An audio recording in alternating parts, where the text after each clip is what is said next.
All right, question number 12. Mickey Foley says in Genesis 9:3, why did God allow us to start eating meat after the flood? I don't know. Yeah. Boy, this is something that gets my brain going.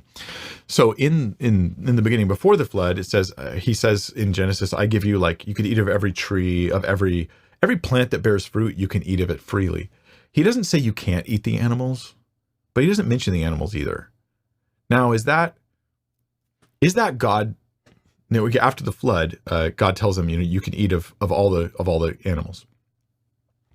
You can eat the meat now.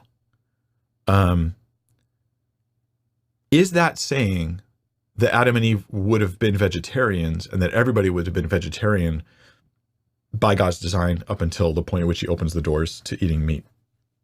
I'm not convinced that that's the case. So there's two different views, at least, and I don't know which one's right, on Genesis, on this passage, on this idea. Either A, God is telling you be vegetarian.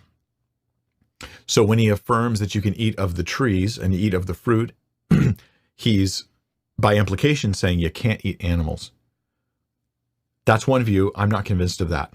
The other view is, at least that comes to my mind, okay, I'm not saying I've studied all the different views on this stuff. My other option that I have in my head here is that God is saying, I planted a garden. It's beautiful. It's ideal. It's perfect. He didn't plant animals. He just planted a garden. And so he's telling them, you can eat of anything you want in the garden.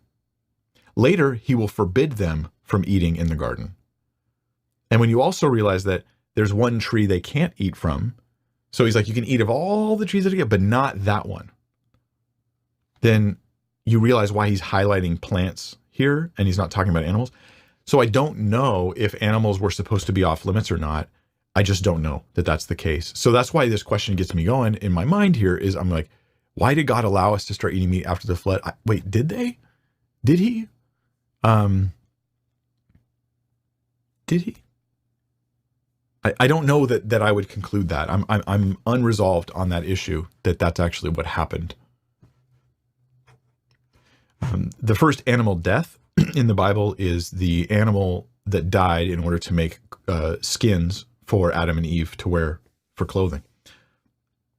When you get to Noah, humans are eating animals, and there are clean and unclean animals that they're aware of. They're already eating them. So God gives them the ability to eat animals, but does that mean they didn't have that ability before?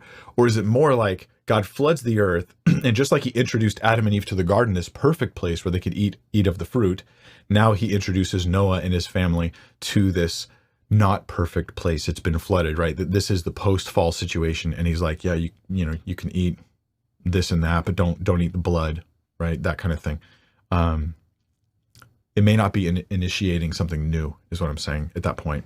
New compared to Adam and Eve, perhaps, but not because the animal thing is new, but because the garden is gone. Anyway, I don't know more than that.